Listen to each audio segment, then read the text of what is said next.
আজকের এই বিশেষ বিশ্লেষণে আপনাদের সবাইকে স্বাগত। আজ আমরা এমন এক বিতর্কে ডুব দিতে চলেছি যা ভারতের স্বাধীনতা সংগ্রামের একেবারে কেন্দ্রবিন্দুতে ছিল। বিতর্কটা দুজন মহিরুহকে ঘিরে, যাদের পথ ছিল ভিন্ন কিন্তু লক্ষ্য ছিল এক, ভারতের মুক্তি। এই প্রশ্নটা দিয়েই শুরু করা যাক। ভারত কি নৈতিকতার পথে মুক্ত হবে নাকি শক্তির লড়াইয়ে? একদিকে ছিলেন বিশ্বকবি রবীন্দ্রনাথ ঠাকুর, যিনি বলছিলেন জাতীয়তাবাদ একটা বিপদ, একটা সংকীর্ণ ধারণা। অন্যদিকে ছিলেন নেতাজি সুভাষচন্দ্র বসু, যার সাফ কথা ছিল রাজনৈতিক শক্তি ছাড়া স্বাধীনতা অর্জন করাটা অসম্ভব। তো কে ঠিক ছিলেন, কবি না বিপ্লবী? আপাতদৃষ্টিতে তো মনে হয় এই দুটো পথ একেবারে দুই মেরুর। কিন্তু সত্যিই কি তাই, নাকি এর গভীরে অন্য কোনো সত্য লুকিয়ে আছে? চলুন আজ এই দুই মহিরুহের চিন্তার জগতে প্রবেশ করে তাদের দৃষ্টিভঙ্গিটা তলিয়ে বোঝার চেষ্টা করি। দেখুন, কোনো বড় বিচারধারাকে বুঝতে গেলে আগে তার প্রেক্ষাপটটা বোঝা খুব জরুরি। রবীন্দ্রনাথ আর সুভাষচন্দ্রের ভাবনা তো আর শূন্যে তৈরি হয়নি। সময়টা ছিল ঊনবিংশ শতাব্দীর শেষ আর বিংশ শতাব্দীর শুরু। গোটা ভারতে তখন সংগঠিত জাতীয়তাবাদের জন্ম হচ্ছে। ব্রিটিশ শাসন তার ক্ষমতার শীর্ষে। আর ঠিক সেই সময় ১৯২০ থেকে ১৯৪০-এর দশকে স্বাধীনতার লড়াইটা একেবারে তীব্র হয়ে উঠছে। এই সময়ে কংগ্রেসে নরমপন্থী চরমপন্থীর বিভাজন, সশস্ত্র বিপ্লবের চেষ্টা, আবার গান্ধীজির অহিংস আন্দোলন, এরকম নানা বিচারধারা স্রোত বইছে। ঠিক এই রকম এক উত্তাল রাজনৈতিক আর সামাজিক পরিস্থিতিতেই রবীন্দ্রনাথ আর সুভাষচন্দ্র তাদের নিজ নিজ পথটা খুঁজে নিচ্ছিলেন। তো প্রথমে আমরা কবির পথটা বোঝার চেষ্টা করি। রবীন্দ্রনাথের জাতীয়তাবাদের ধারণাটা ছিল একেবারে অন্যরকম। এটা শুধু রাজনৈতিক স্বাধীনতার কথা বলতো না, এর লক্ষ্য ছিল আরও বড়, গোটা মানবতার মুক্তি। তার কাছে বাইরের স্বাধীনতার আগে ভেতরের মুক্তিটা অনেক বেশি জরুরি ছিল। রবীন্দ্রনাথের মূল ভাবনাটাই ছিল একেবারে বৈপ্লবিক। সেই সময়ে দাঁড়িয়ে তিনি বলছিলেন, আসল জাতীয়তাবাদ রাষ্ট্রকে কেন্দ্র করে নয়, বরং মানুষকে কেন্দ্র করে হওয়া উচিত। তার মতে শুধু ব্রিটিশদের তাড়িয়ে দিলেই আসল স্বাধীনতা আসবে না। আসল স্বাধীনতা হল মনের স্বাধীনতা। কিসের থেকে মুক্তি? মুক্তির সমাজের ভেতরকার হাজারো কুসংস্কার থেকে, জাতপাতের বিভেদ থেকে, ধর্মীয় গোড়ামি থেকে, আর ওই সংকীর্ণ আত্মকেন্দ্রিকতা থেকে।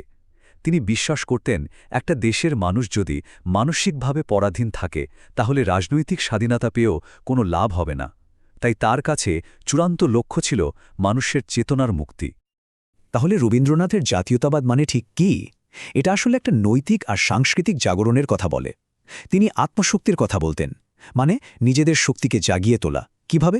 শিক্ষা দিয়ে, গ্রামের সংস্কার করে, সমবায়ের মাধ্যমে মানুষকে স্বনির্ভর করে।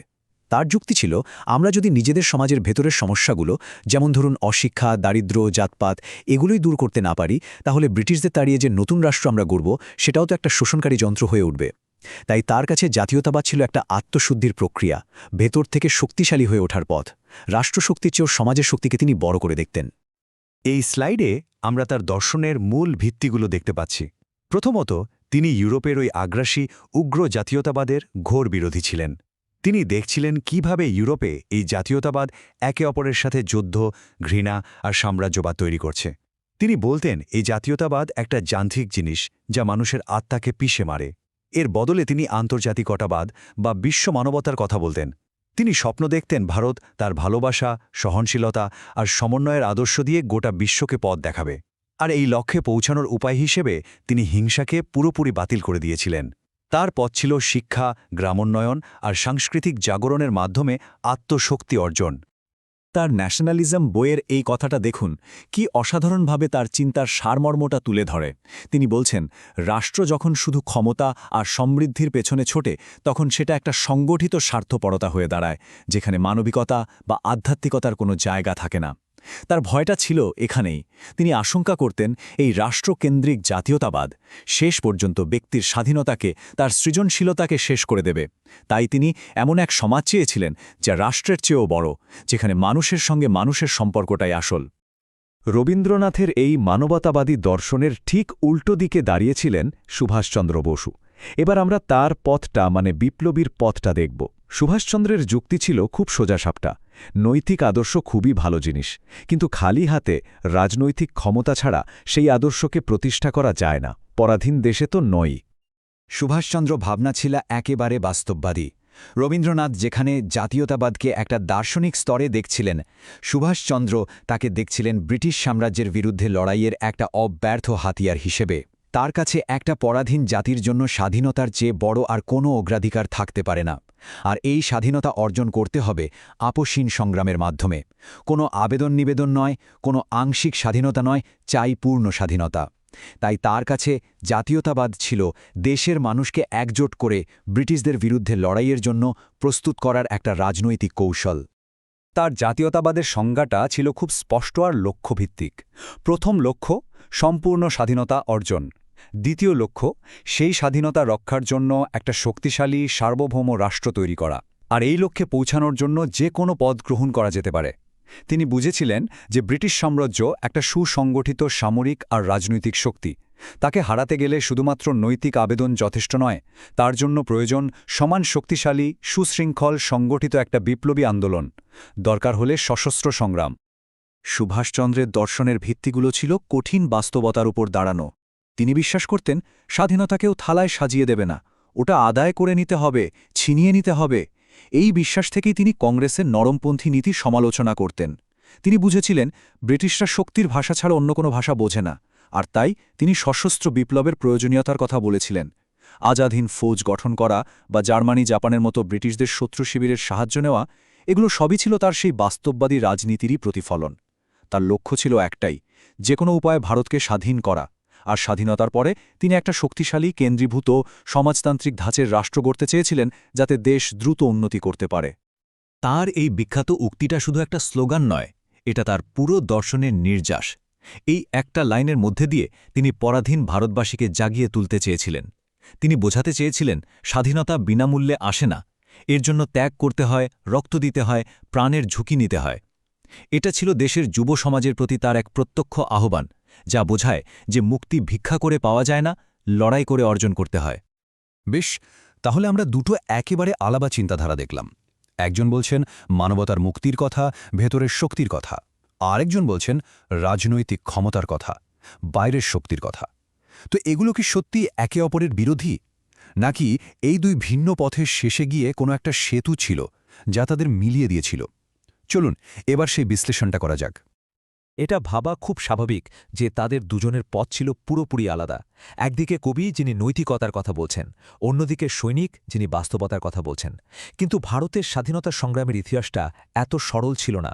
হ্যাঁ, তাদের মধ্যে পদ্ধতির পার্থক্য ছিল, পথের ভিন্নতা ছিল, কিন্তু যদি আমরা একটু গভীরে যাই তাহলে দেখব যে তাদের দুজনের দেশপ্রেম, ভারতের ভবিষ্যৎ নিয়ে তাদের ভাবনা আর ভারতের আত্মমর্যাদা পুনরুদ্ধারের স্বপ্নে অনেক মিলও ছিল। এই টেবিলটা তাদের পার্থক্যগুলোকে খুব স্পষ্টভাবে দেখাচ্ছে। দেখুন, রবীন্দ্রনাথের দৃষ্টিভঙ্গি ছিল বিশ্বজনীন, আধ্যাত্মিক, আর সুভাষচন্দ্রের ছিল রাজনৈতিক, বাস্তববাদী। রবীন্দ্রনাথের পদ্ধতি ছিল শিক্ষা আর আত্মনির্ভরশীলতার মাধ্যমে ভেতর থেকে সমাজকে বদলানো। সুভাষচন্দ্রের পদ্ধতি ছিল সশস্ত্র সংগ্রাম আর সামরিক সংগঠন দিয়ে বাইরে থেকে শাসনকে বদলানো।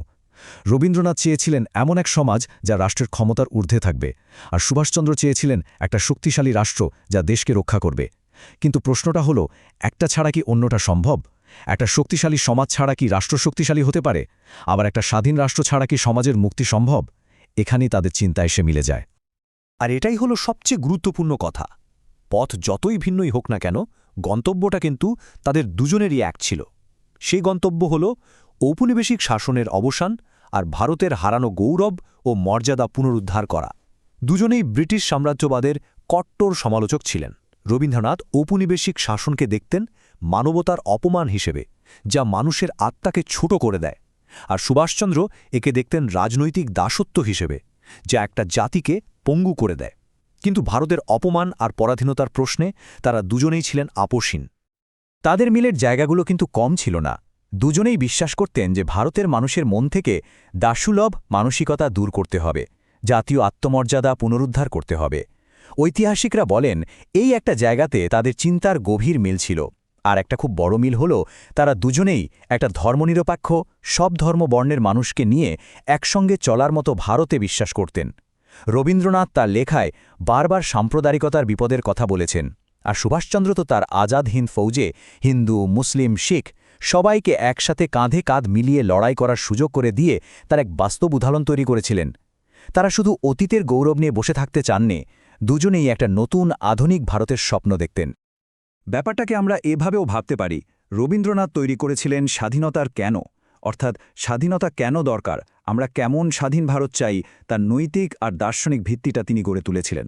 আর সুভাষচন্দ্র দেখিয়েছিলেন স্বাধীনতার কিভাবে, অর্থাৎ সেই স্বাধীনতা কিভাবে অর্জন করা সম্ভব তার রাজনৈতিক আর সামরিক পথটা তিনি দেখিয়েছিলেন। তাই বলা যায়, একজন যদি স্বাধীনতা আন্দোলনকে তার আত্মা দিয়ে থাকেন, তবে অন্যজন দিয়েছেন তার তরবারি। আর এটাই হলো এই পুরো আলোচনার চূড়ান্ত সারমর্ম। ঐতিহাসিকরা এখন এটাই মনে করেন যে রবীন্দ্রনাথ আর সুভাষচন্দ্রের চিন্তাধারা একে অপরের বিরোধী ছিল না, বরং একে অপরের পরিপূরক ছিল, মানে একটা আরেকটাকে সম্পূর্ণ করেছিল। রবীন্দ্রনাথের নৈতিক শক্তি আর সুভাষচন্দ্রের রাজনৈতিক বাস্তববাদ, এই দুটো মিলেই ভারতের স্বাধীনতা সংগ্রামের ছবিটা পূর্ণতা পেয়েছিল। একটা ছাড়া অন্যটা হয়তো অসম্পূর্ণ থেকে যেত।